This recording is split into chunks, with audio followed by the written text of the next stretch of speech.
మోకాల నొప్పులకు ఎటువంటి సర్జరీ లేకుండా ఎపియాన్ పెయిన్ క్లినిక్ అందిస్తున్న అత్యాధునిక చికిత్స. We identified that. దానికి చిన్న టెస్ట్ ఒకటి ఉంది, హోమా ఐఆర్ అని. మేము హోమా ఐఆర్ తోటి ఎంత ఇన్సులిన్ రెసిస్టెన్స్ కనుక్కుంటాం. అంటే ఎందుకని చెప్తున్నా important, all our treatment is to decrease insulin resistance. Future లో డ్రగ్స్ అన్ని కూడా చాలా కనిపెడుతున్నారు. ఇన్సులిన్ రెసిస్టెన్స్ తగ్గిస్తే ఫ్యాటీ లివర్, బాడీ ఫ్యాట్ తగ్గించవచ్చు. Right sir. అంటే మామూలుగా ఏదో హెచ్బిఎన్సీ చేసేసాము అంటే వాటితో సెకండ్ ఎప్పుడు హెచ్బిఎన్సీ అబ్నార్మాలిటీస్ అవన్నీ కూడా ఫ్యాటీ లివర్ వచ్చిన తర్వాత వస్తాయి. అవునవును. బట్ ఎందుకు వచ్చిందని కనుక్కోవడానికి మన ఇన్సులిన్ రెసిస్టెన్స్ ఎంత ఉంది బాడీలో చూడాలా. అది ఇప్పుడు మెజర్ చేయొచ్చు. హోమా ఐఆర్ అని టెస్ట్ ఉంది, దాంతో ఇన్సులిన్ రెసిస్టెన్స్ మెజర్ చేస్తాము. అది ఎక్కువ అయితే మనకు తెలిసి బాడీలో ఫ్యాట్ వస్తుంది. లివర్ ప్రాబ్లమే కాకుండా హార్ట్ ప్రాబ్లము అన్ని కూడా రావచ్చు. ఈ ఫ్యాటీ లివర్ తో బాధపడుతున్న వాళ్ళు సార్, అంటే స్టేజ్ 1 లో అయితే ఎవరు వచ్చారు కదా వాలంటరీగా, ఏదో చేటు చేస్తేనే వస్తారు, లేదు బై అదర్ ఫైండింగ్స్ తో పాటు ఇది కూడా బయటపడితే they may take treatment. But what are the symptoms they have other than that? Normal గా ఎర్లీ స్టేజెస్ లో ఏం, this is the most dangerous thing. Fatty ఇది సైలెంట్ కిల్లర్ అంటే ఏం సిమ్టమ్స్ ఉండవు.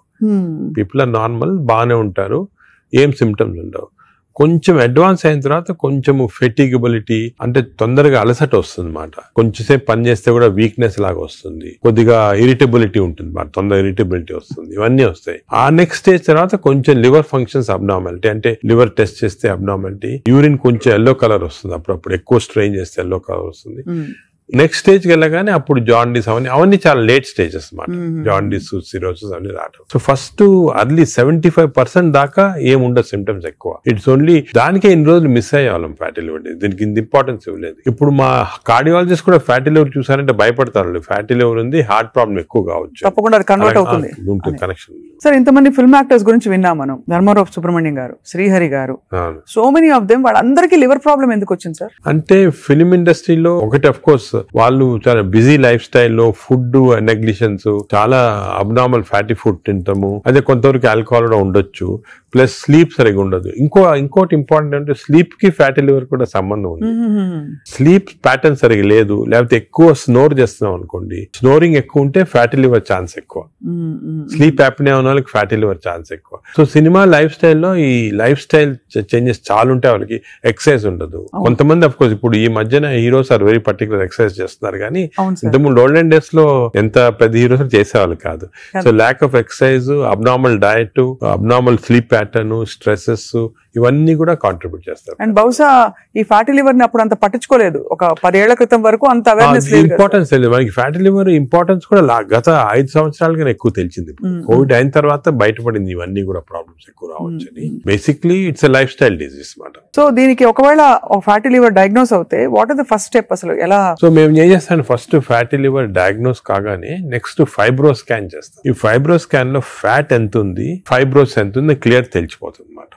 ఫస్ట్ స్టెప్ అది. అక్కడి నుంచి మనము వీ కెన్ రివర్స్ ఇట్. దీనికి కొన్ని మెడిసిన్స్ ఉన్నాయి, అది తర్వాత వస్తాం, కానీ more life style changes. Most important ఏమంటే పబ్లిక్ కి తెలియటం లేదు బేసిక్ డయట్ ప్యాటర్న్. అంటే ఫర్ ఎగ్జాంపుల్ నేను సింపుల్ ఎగ్జాంపుల్ ఇంకోటి చెప్తాను. The most dangerous compound for fatty liver is fructose. అది తెలిసి మీకు తెలియదు కదా ఫ్రక్టోస్ అని.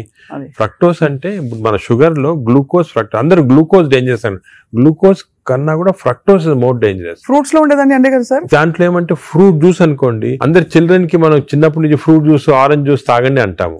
That is the most dangerous thing.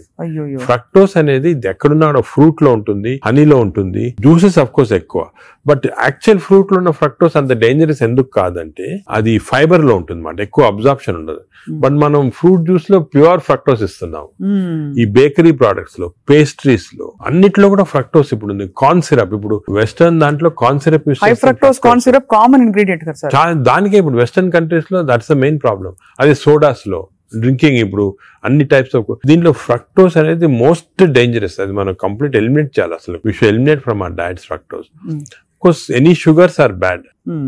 అదే విధంగా ఈ ఫ్రూట్స్ లో కూడా కొన్ని మ్యాంగోస్ అనుకోండి, దీంట్లో కూడా high fructose which easily absorb by the body. Mango season లో అది కూడా మంచిది కాదు. ఫ్యాటీ లివర్ కి it's a cause.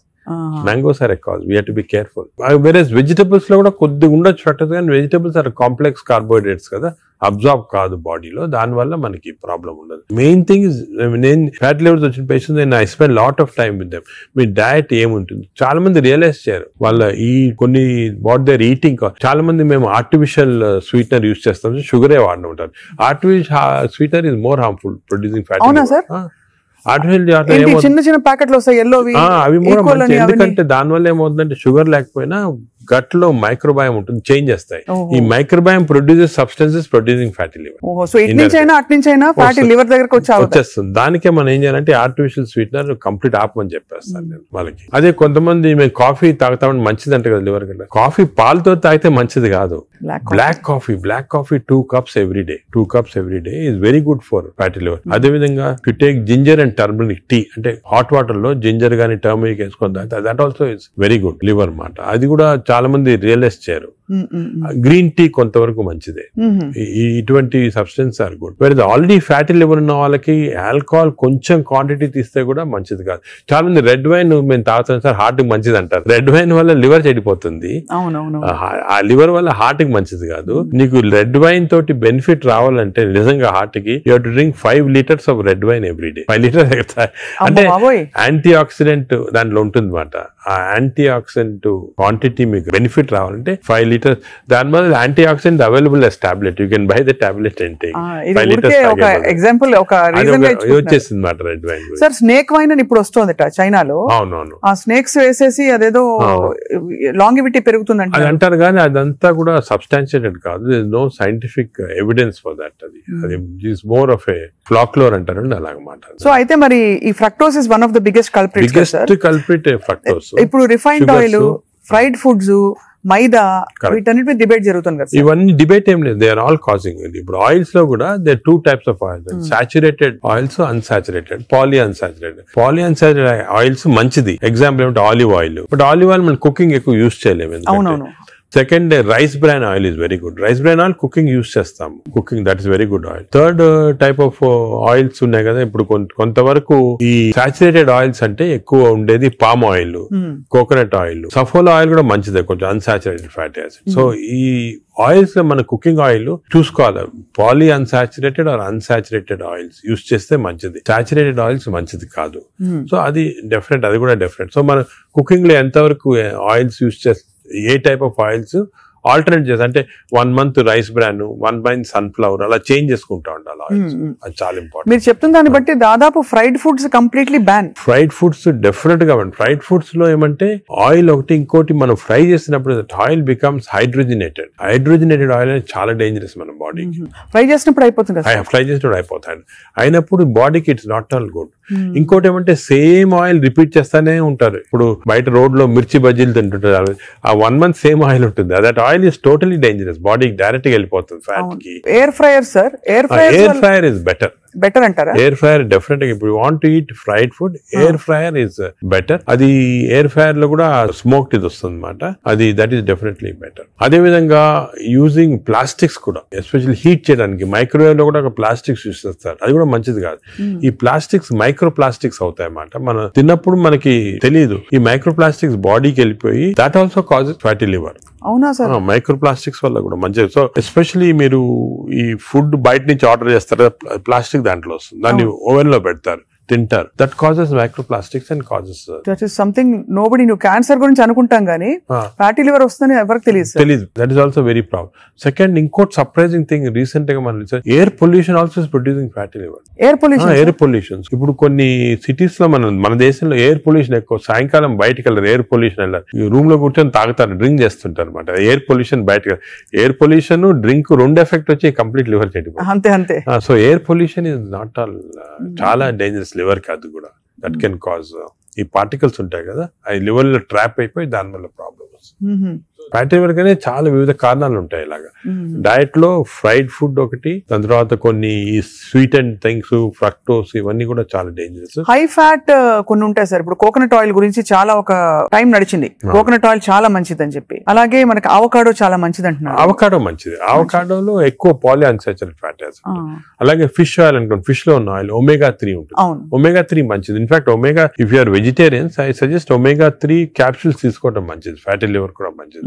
They are all unsaturated or poly unsaturated, అవి ప్రొటెక్ట్ చేస్తాయి body. So logically sir, ghee అయితే ghee and butter not recommended. Ghee and but small quantities లో ghee is okay, but not above say more than 1 teaspoon, table spoon కూడా tea spoon is not, సరిపోదు, దానికన్నా ఎక్కువ తీసుకోవాలి. Non vegetarian diet, vegetarian diet, fatty liver కి సంబంధించి మీరు ఎలా కంపేర్ చేస్తారండి? ఫ్యాటీ లివర్ డెఫినెట్ గా vegetarian diet is superior fatty liver కి. బట్ అగైన్ వెజిటేరియన్ డైట్ లో ఇఫ్ యూ టేక్ కార్బోహైడ్రేట్స్ అనుకోండి, ఇడ్లీ ఇటువంటి simple carbohydrates, they can also produce fatty liver very fast. అదే విధంగా ఇప్పుడు మనము రిచ్ కార్బోహైడ్రేట్స్, రైస్ అనుకోండి, plain white polished rice, that also high carbohydrate which is high glycemic index అంటాం, that also causes fatty liver. Whereas millets చాలా తక్కువ chance of millets producing fatty liver. Non vegetarian లో certain thing, for example fish అనుకోండి, అదే egg అనుకోండి, these are less associated with fatty liver. To some extent chicken, but red meat again we know against it. So non-vegetarian manchidi kaadu, vegetarian manchidi kaadu. Depends on the item. Inkoti egg lo kuda people ki wrong concept. Egg white ayi tintunnamandi, yolk adi tappadu. Endukante egg yolk lo two important components are there. One is called choline. Choline ane substance. Choline anedi prevents fatty liver. ఓహో, choline. So దానికే advise egg yolk మంచిది, తప్పుగా అంటే up to 4 eggs పర్వాలేదు. Beyond 4 eggs అంటే egg yolk తినకూడదు, up to 4 eggs తినొచ్చు ఒకటి. రెండోది ఎగ్ యోక్ లో there is substance which protects the muscles. Muscles అంటే మన ఏజ్ అవుతాయి, మజిల్స్ వేస్ట్ అయిపోతుంటాయి. సార్కోపీనియా అంటాం. Sarcopenia is not good. మనం exercise helps to muscle building. Sarcopenia రాకూడదు అంటే కొంతవరకు ఎగ్ యోక్ మంచిది చాలా. సో నేను అడ్వైజ్, ఇంకో ఇంపార్టెంట్ అడ్వైజ్ పీపుల్ కి ఏమంటే కైండ్లీ ఓన్లీ ఎగ్ వైట్ అని కాదు, ఎగ్ యోక్ కూడా కనీసం if you are eating 2 eggs, 1 egg with egg yolk తినండి, 1 egg వితౌట్ ఎగ్ యోక్ తినండి. చాలా ఇంపార్టెంట్. ఒక యావరేజ్ 70 కిలోల వ్యక్తి రోజుకి 70 గ్రాముల ప్రోటీన్ తినాలి. కరెక్ట్. అంటే మనకి దాదాపు ఒక డజన్ ఎగ్స్ పర్ డే. అంటే ప్యూర్ గా ఎగ్స్ మాత్రం. ఎగ్ తోటి యూ గెట్ 10 grams అనుకోండి ఒక ఎగ్ తోటి ప్రోటీన్. సో 2 eggs తింటే 20 grams. 20 grams ఎగ్ ప్రోటీన్ ఇది ఓకే. అదే విధంగా దాల్, లెంటిల్స్, స్ప్రౌట్స్, ఇవన్నీ కూడా బీన్స్, ఇవన్నీ కూడా ప్రోటీన్స్ వస్తాయి వెజిటేరియన్. నాన్ వెజిటేరియన్ లో యావరేజ్ ఒక ఫిష్ అనుకోండి, ఒక పీస్ ఆఫ్ ఫిష్ కానీ ఒక చికెన్ అనుకోండి, దాంట్లో నుంచి వస్తాయి అన్నమాట. యోగర్ట్ కూడా చాలా మంచిది. పాలు మంచిది కాదు, యోగర్ట్ మంచిది. యోగర్ట్ ఆల్సో కంటైన్స్, ఇప్పుడు హై ప్రోటీన్ యోగర్ట్స్ కూడా ఉన్నాయన్నమాట, ఎక్కువ ప్రోటీన్. గ్రీక్ యోగర్ట్ లాగా. The only thing is my advice is processed food మంచిది కాదు. అన్ని దాదాపు అంతే కదా సార్, ఇప్పుడు దొరికేవన్నీ ప్రాసెస్డ్ కాదు. అంటే దొరికేదంటే మీరు ప్రాసెస్ ఫుడ్ అంటే ఆల్రెడీ పార్ట్లీ కుక్డ్ కానీ, లేదా మీరు బయట నుంచి ఆర్డర్ చేస్తారు స్విగ్గీ అవి కానీ, అటువంటి ప్రాసెస్డ్. బట్ మీరు సూపర్ మార్కెట్ కి వెళ్తే you can buy regular food కదా, ప్రాసెస్ ఫుడ్. ఇప్పుడు పన్నీర్ లో కూడా కల్తీ ఉందని చెప్పి ఈ మధ్య స్టడీస్ బయటపడ్డాయి. అంటే paneer is not actually paneer, దానిలో ఏదో కలుపుతున్నారు. అంటే actually anything that is process, మనం హోమ్ మేడ్ ఆర్గానిక్ ఫుడ్ చాలా మంచిది. We are going away from that. తప్పది. సపోజ్ మనం మార్కెట్ కి వెళ్ళి వెజిటబుల్స్ కొన్నాం, ఇది కొన్నాం, ఎగ్స్ కొన్నాం, ఇంట్లో చేసుకోవచ్చు కదా. ఆ సేమ్ థింగ్ మీ ప్యాకేజ్ దాంట్లో తీసుకున్నాం అనుకోండి, ప్యాక్డ్ ఫుడ్ లో ఈ నూడిల్స్ కానీ, వర్స్ట్ నూడిల్స్ దాంట్లో కార్బ్స్ ఎక్కువ ఉంటాయి, ప్రాసెస్డ్. ఈ ప్రాసెస్ ఫుడ్ లో ఏమంటే అల్ట్రా ప్రాసెస్డ్ అంటాం. Now in western countries they are called ultra process people. అంటే ఉట్టి అదే తింటారు మన అల్ట్రా. ఎప్పుడు అంటే ఇంట్లో కుక్ చేసుకోరు చాలా మంది, ఇంట్లో కుక్ చేసుకోరు. సో అల్ట్రా ప్రాసెస్ ఫుడ్ వల్ల ఏమొస్తుందంటే, in addition to that high carbs, high sodium ఎక్కువ ఉంటుంది అల్ట్రా ప్రాసెస్ ఫుడ్ లో. సో బీపీ అది. Second important thing ultra preservatives, అదే విధంగా కలరింగ్ ఏజెంట్స్ ఇవన్నీ ఉంటాయి. దీని వల్ల ఏమవుతుందంటే ఫుడ్ టేస్ట్ బాగుంటుంది చాలా. It contains this tasty thing. ఈ టేస్ట్ వల్ల once you tend to eat more, number 1. Number 2, ఈ ప్రాసెస్ ఫుడ్ వల్ల గట్ మైక్రోబయామ్ అన్ని చెడిపోయి బ్యాడ్ మైక్రోబయామ్ వచ్చి అది లివర్ కి ఎఫెక్ట్ అవుతుంది. ఈ మైక్రోబయామ్, ఇంకో విషయము, microbiome produces alcohol in the intestines. Bad microbiome మనం డ్రింక్ చేయాల్సిన అవసరం లేదు. ఈ బ్యాడ్ మైక్రోబయామ్ మనం కాన్స్టెంట్ గా ఆల్కహాల్ ప్రొడ్యూస్ చేసి ఆ ఆల్కహాల్ డైరెక్ట్ గా లివర్ కి వెళ్ళిపోతుంది. మనం డ్రింక్ చేయకుండా మనకి ఆల్కహాలిక్ లివర్ డిసీజ్, దాని ఎఫెక్ట్ మనకేం తెలియదు కానీ డైరెక్ట్ గా ఇంటెస్టైన్ నుంచి లివర్ కి వెళ్ళిపోతుంది. లివర్ ని స్మాల్ క్వాంటిటీ 10 ml వచ్చినా కూడా లివర్ డ్యామేజ్ అవుతా ఉంటుంది కదా. ఈ ప్రాసెస్ ఫుడ్ వల్ల అది ప్రాబ్లం. సో ప్రాసెస్ ఫుడ్స్ అయితే ఇంకా కామన్ గా ఐఎమ్ టోటలీ అగైన్స్. ఇన్ఫాక్ట్ మనం పిల్లలకి అన్ఫార్చునేట్లీ అలవాటు అయిపోతుంది. కుకీస్, నూడిల్స్, బర్గర్స్ ఇవన్నీ కూడా అలవాటు అయిపోయి, చిప్స్ ఆల్సో వెరీ బ్యాడ్. ఇంత అడ్వర్టైజ్మెంట్స్ చూస్తుంటాం. చిల్డ్రన్ కి అలవాటు అయిపోయి మేము దానికి చిల్డ్రన్ లో we are now seeing very high incidence of fatty liver disease. పిల్లల్లో 20-30%, 40% నెఫ్లెట్ చిల్డ్రన్ లో ఫ్యాటీ లివర్ డిసీజ్ వస్తుంది. అక్కడి నుంచే స్టార్ట్ అయిపోతా ఉంది. It is going to become more and more danger. సొసైటీకి స్కూల్స్ లో కూడా అవేర్నెస్ ప్రోగ్రామ్స్ పెట్టాలి. స్కూల్స్ ఎగ్జాక్ట్లీ మీరు చెప్పిన, నేను I'm making a plea, government కానీ స్కూల్స్ లో అవేర్నెస్ ప్రోగ్రామ్. మనకి అంతా కూడా మన food habits has to come from school stage.